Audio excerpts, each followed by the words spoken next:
I'm now delighted to introduce our two panelists today. Dr. Lucas Bochenek, who is sitting with me here, is co-director of the program and is head of the Geneva-based leader team, as well as leaders lead on insights and digital engagement. And Professor Davide Rodogno, who is joining us via, you can see on the platform by video, is also co-director of the program, and he's head of the Department of International History at the Graduate Institute. So Professor Rodogno, you have the floor. Good evening or good morning. Welcome everybody. And it's my great pleasure to speak with you tonight. Hope you can hear me. Matt, could you confirm that that's the case there? Yeah, perfect. Okay, just a quick word on the agenda. It's really self-explanatory and you can see it on the screen. So we're going to talk about the definition of advocacy and give you a focus on the program, our objectives, our method, the methodology, the format, the importance we attach to alumni, and the participants' profiles. We conclude with a few words on assessments, the location, facilities, and we're going to open as quickly as possible the floor for questions and answers. So without further ado, Lucas, I think you can start with advocacy. Thank you, David, and good evening, everyone. So advocacy, how we see it and how we define it in the program, we look at it from really multi-dimensional perspective. So on one hand, it is a process, so the process which aims at achieving an outcome, and on the other hand, it's an aim on its own, because we want as organizations or individuals that other advocate on our behalf and endorse our causes or our products. Then advocacy as such can be seen as 1/3 of communications, 1/3 of legal aspects, and 1/3 of business aspects. And I think only if we combine all these elements together, we can really influence the agenda. And as those processes are taking place in the different environments, which are getting more and more complex, and the understanding of the global system and of the multilateral system in particular becomes crucial.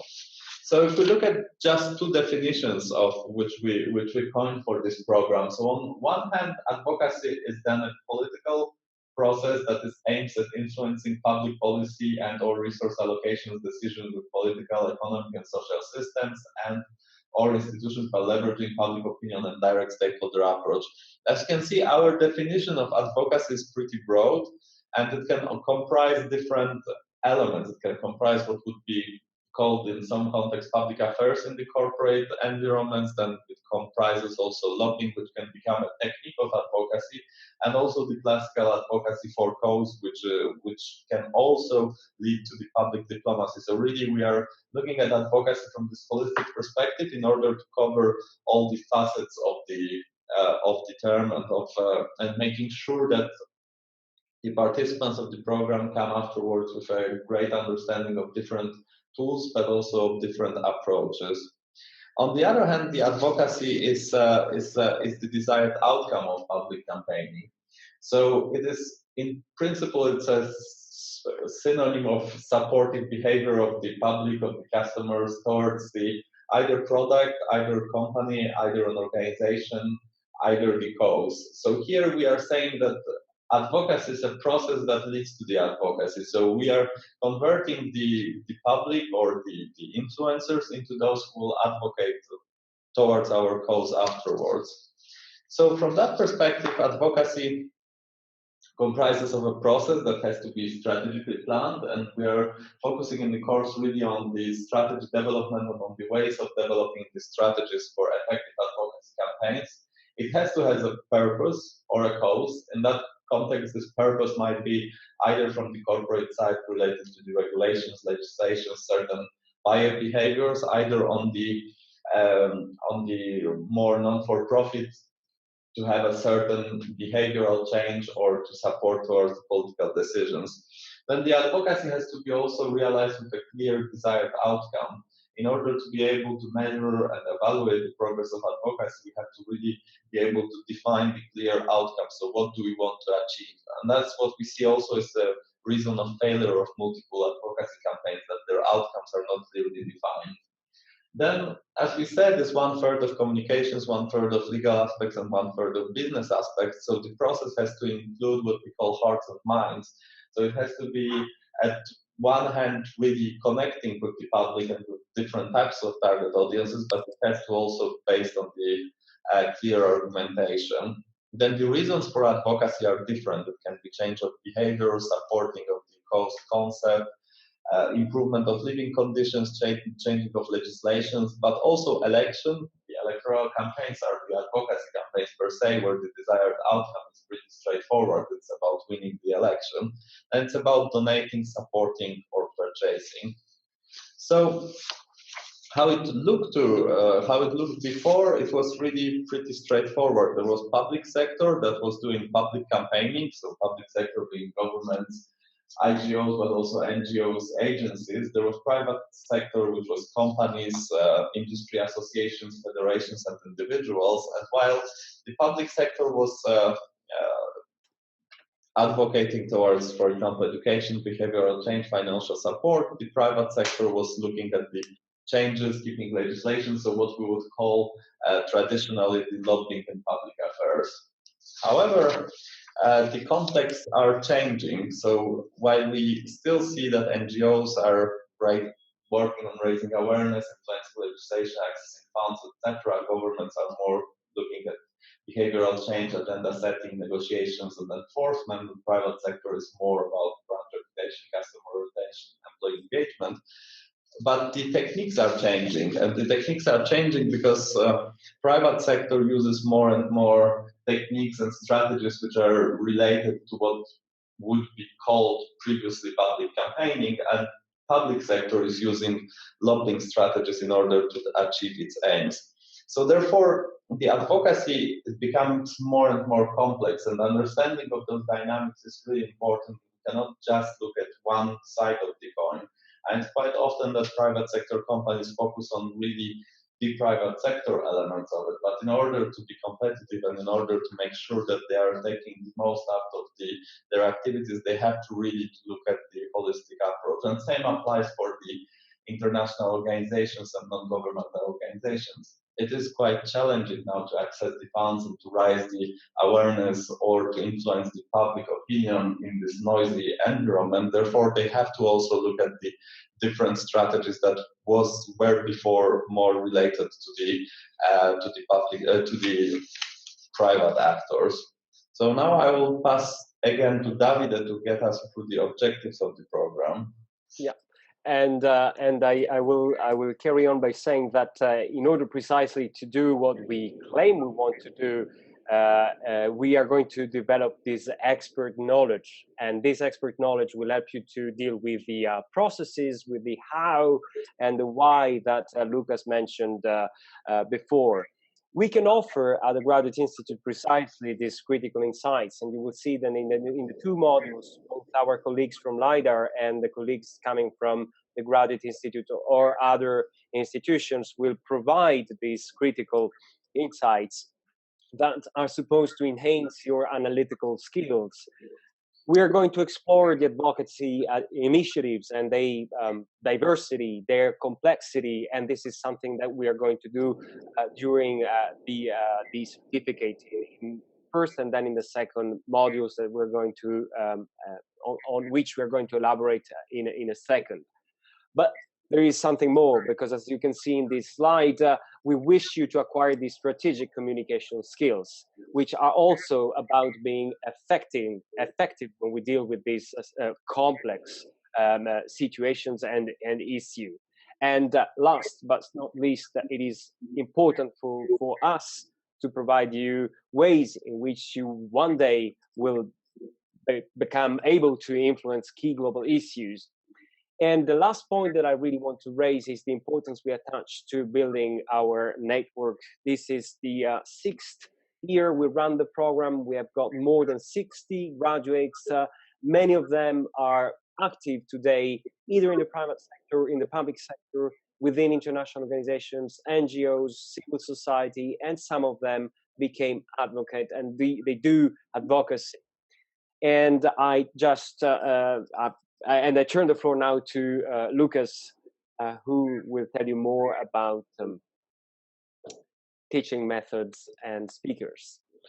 Yeah, thanks, Davide. So our methodology is really based on the experiential learning. So basically, it is about hands-on intensive modules where participants are taken through different types of case studies and which are also put out of the comfort zone, both on the intellectual level, but also at the really expertise level. So we make sure that you can apply then those skills in different environments, including your current workplace. So it's really about making sure that there is a good balance between in-depth analysis and applying that into practice, and that all that is interactive, is based on the real case studies. We also do a lot of team and group exercises, and finally the idea is that it's fun as well. And that brings together the academic experts from the Graduate Institute, the experts, the policymakers, also influential thinkers. So we want really to present a blend of the speakers that can address all those facets of advocacy we talked before. And it is also a real immersion to the global governance. Being here in Geneva and also during the study trip in Brussels, we are really in the centers of the global advocacy. So we meet with the experts, we are in the advocacy-rich environment, and we make sure that we cover all those aspects, including the European Union and Brussels advocacy. And I'm going to carry on saying a few words on the program format. As you can see, the program is designed for mid to senior level professionals from all sectors and background. So perhaps to be more specific, we do not have an ideal profile in mind. It's pretty much the contrary. We look for diversity. We look to attract different mid to senior level professional in our classes, and this is one of the assets of our certificate in advocacy and international affairs. And as you can see, we do deliver 15 ECTS, and this means that you can bring these points with you and use them in other programs, and you do have the opportunity to upgrade and to turn the certificate in an executive master in international affairs and policy making, worth 30 ECTS, and this within 3 years after the start of the program. Now, when it comes to the certificate, we will run it in 2 modules. The first module will take place from the 16th to the 24th of March 2017, and the second module will take place in June, from the 8th to the 16th of June 2016. And why do we do that? Well, first of all, this is done to make sure that participants coming from abroad can be in Geneva and stay with the other participants. And very, very often they spend time together. It's pretty intensive. And after classes are over, participants can spend time in the library together, working together on their assignments. And we do care about, we do think that this format makes a lot of sense. And then, of course, as Lucas said, there is this trip to Brussels, and this is a further opportunity for participants to spend time together. And our modules have classes that generally start at 9 o'clock in the morning and finish at 5:45 in the afternoon. And I think that's pretty much about it. Yeah, and after finishing the program, you will be joining the community of alumni. So we are having 6 cohorts now. In each year, we are having small classes between 15 and 25 participants, with 25 being an absolute cap for the program. The average age of participants is 37 years old and 39 from what I see for the executive master.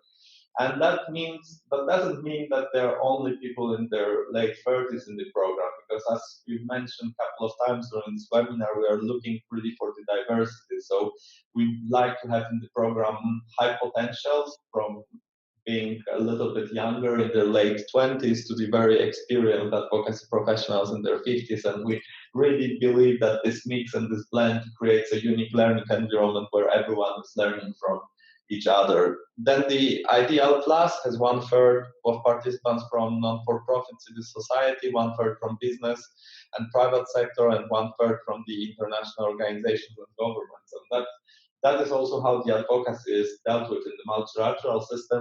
We have to advocate between, and we have to collaborate with different types of the actors, and we believe that it's good that the class experience reflects that. Also, participants come from all over the world. We have obviously a lot of participants coming from Switzerland, but also from European countries, North America. We have participants from Singapore, United Arab Emirates, and other countries. So it's really diverse, and we cherish this diversity as it brings really this unique learning experience. So that was on a more fun part and class experience. Now, Professor, take the assessments.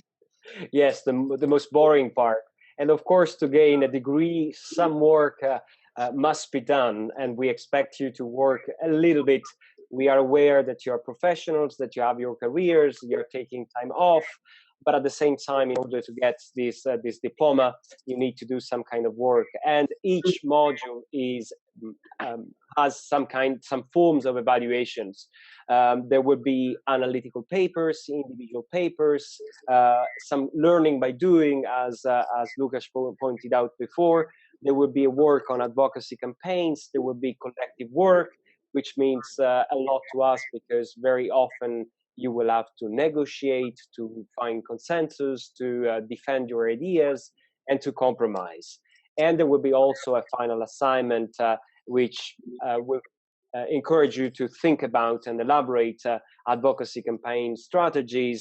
And if, of course, as we hope, all requirements will be met, then of course you will graduate. And we do have a very nice graduation ceremony generally in September after the summer is over.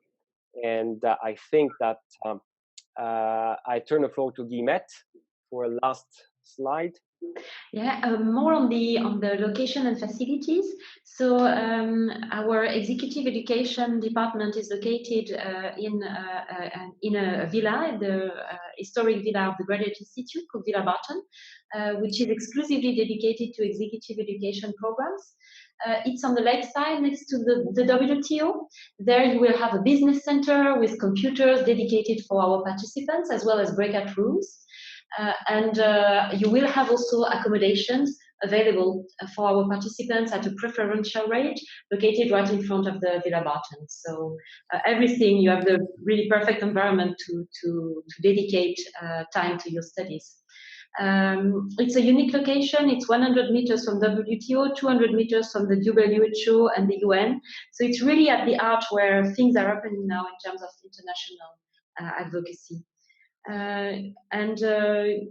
As a participant in this degree granting program, you will also have access to our to all Graduate Institute facilities. We have a cafeteria, we have a library, so you can really attend events at Maison de la Paix as well. So you will see that it's really an environment which is really inducing you to not only study but also exchange ideas and be inspired by what is happening on the international level.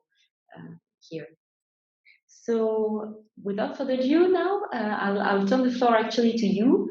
Thank you for joining us. Do you have any questions about any points that we raised? We'd be happy to really reply to your questions. And I remind you that you can raise your questions using the Q&A function, which should be at the bottom of your Zoom window.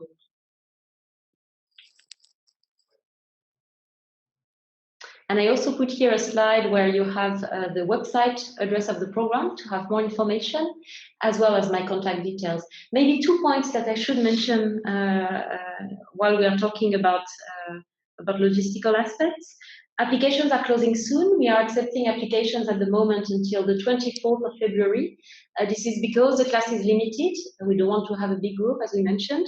So as the seats are filling in, we are closing application on 24th of February.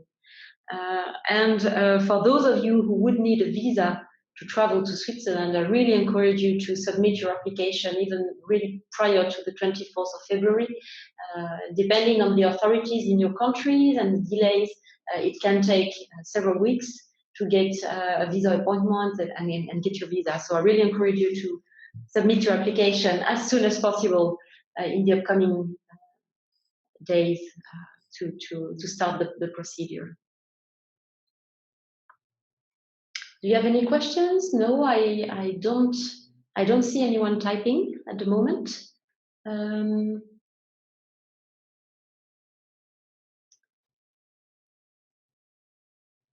Okay, so yeah, it looks like nobody has any questions. So in that case, we will thank you all for your attendance today, and look forward to seeing you